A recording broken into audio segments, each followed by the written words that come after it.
Hey guys, welcome back to the Hobson Homestead.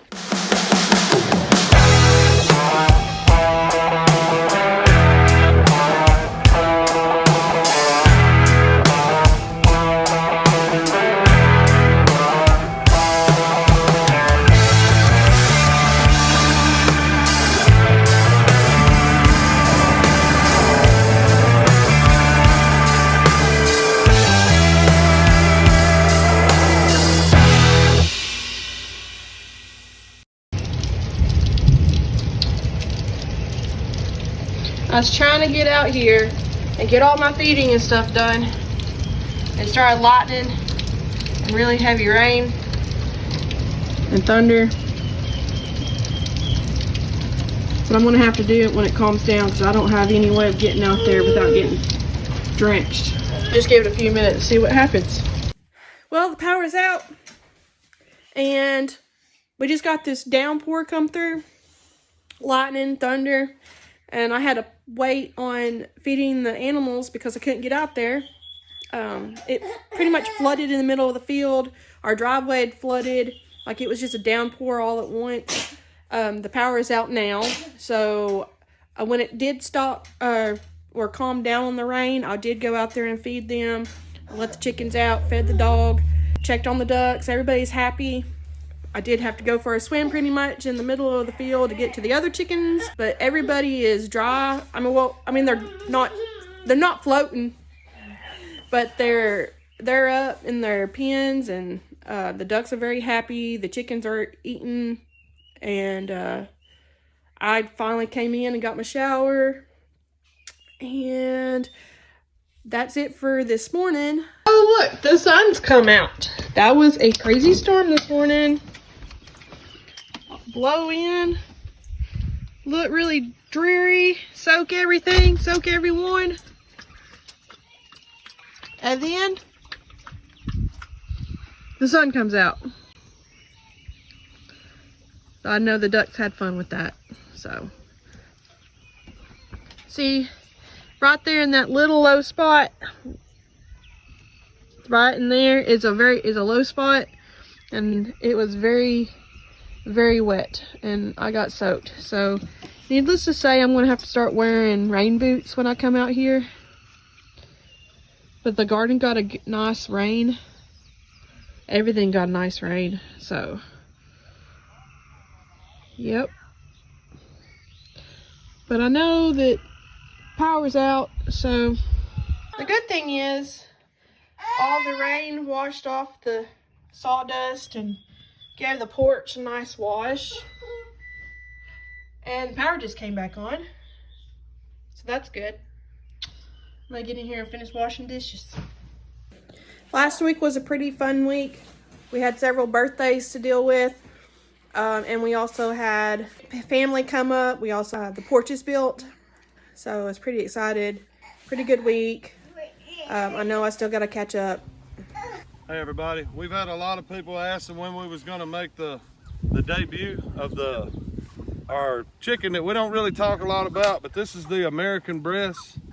It used to be known as the French Bresse, and because of import-export laws, it's now called the American Bresse. It'll have a red cone, white plumage, and blue legs. As you can see here, he has blue legs. And we were fortunate enough to get in touch with a very good friend of ours at North Star Farms, Miss Jen and Mr. Buddy. And we were able to get that line that came from the French Bresse, that came from France. Now, a little history background about this chicken. It comes from a town in France called Bresse, B-R-E-S-S-E. And they're dated back all the way back to 1591 or 1592. I think it's 1591. But they were given to the Marquis of France. They were given to kings and queens. They are actually known as the king and queen of poultry. They're more like I guess it would have been a royalty gift, maybe a royalty chicken ownership. I don't know. But, you know, I'm just fortunate that, you know, I got my bougie chickens. So I can be all snobby and stick my nose up, or I can just tell you about my chicken.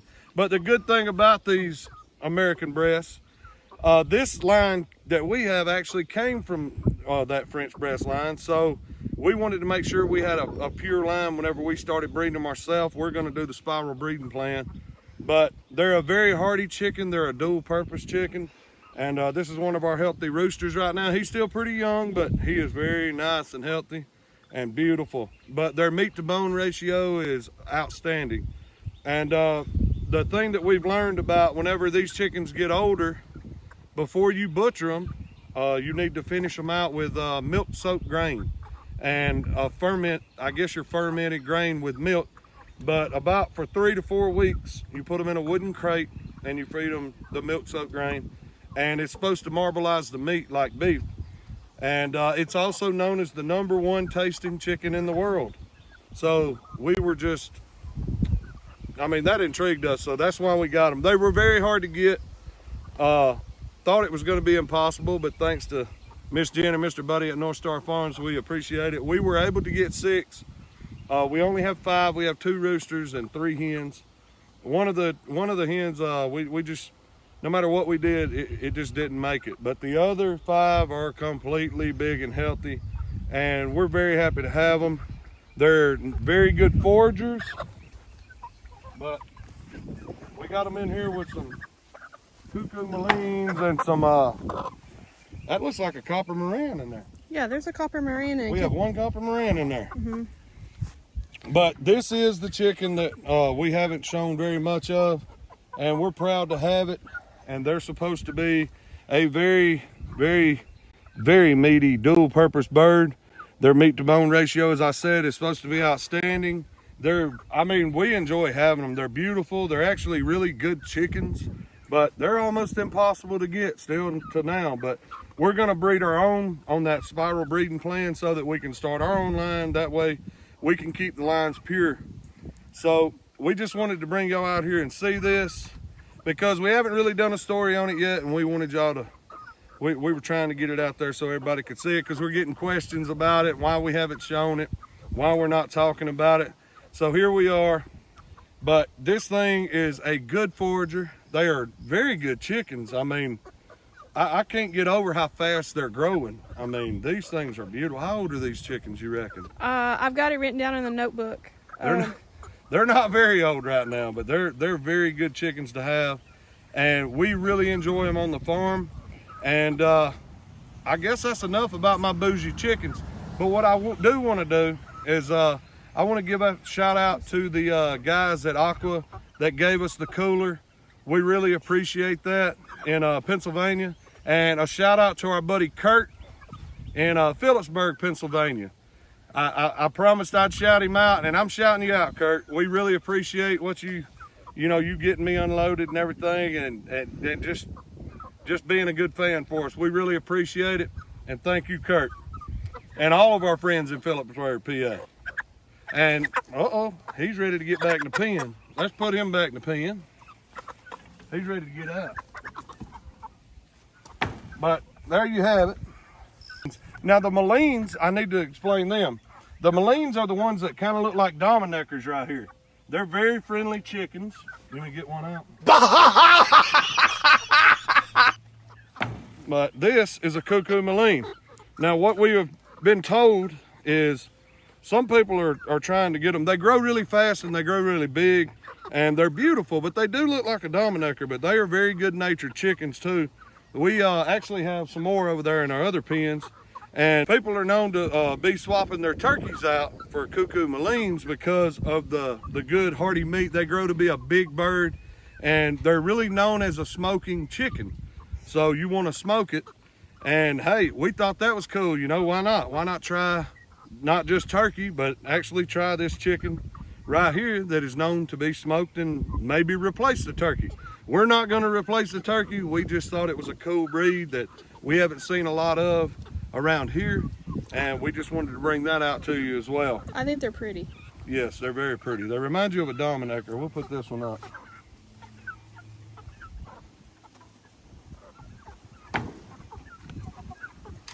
Okay, one other thing, the American Bresse that we have, another thing that really captured us on we really wanted this chicken is because these chickens are known to lay like 250 to 300 eggs. And I mean, that's outstanding. So not only are you getting a very hearty, meaty bird, but you're also getting a ton of eggs off of it.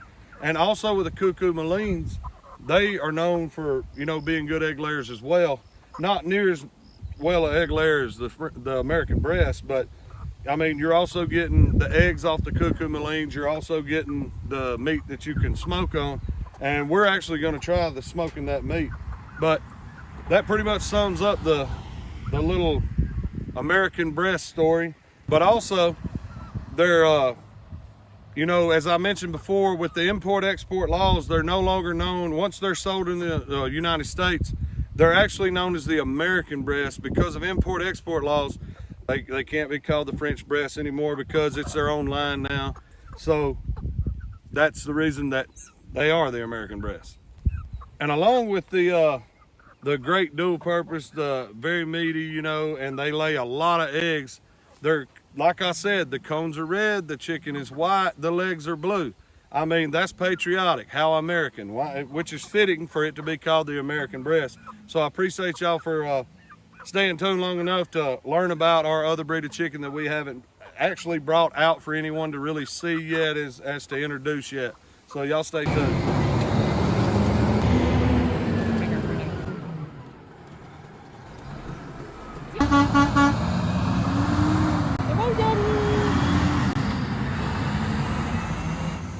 So I really hope that you enjoyed today's video about the Bresse. We've been working really hard today. I'm trying to get more videos out. I am trying to get the videos that I've already recorded, I just haven't edited yet. I'm trying to get those out first because I'm trying to keep our garden growing in chronological order.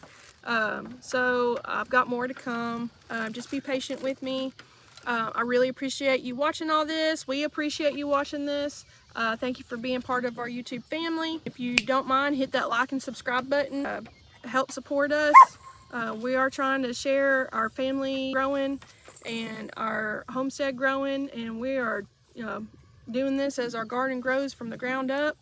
Like we said before, we are not professionals. We're learning as we go. We just wanted to show a little bit more about some of our chickens that we have. So a lot of you have been asking questions about them, and I think Marcus did a pretty good job explaining everything. So we will see y'all next time.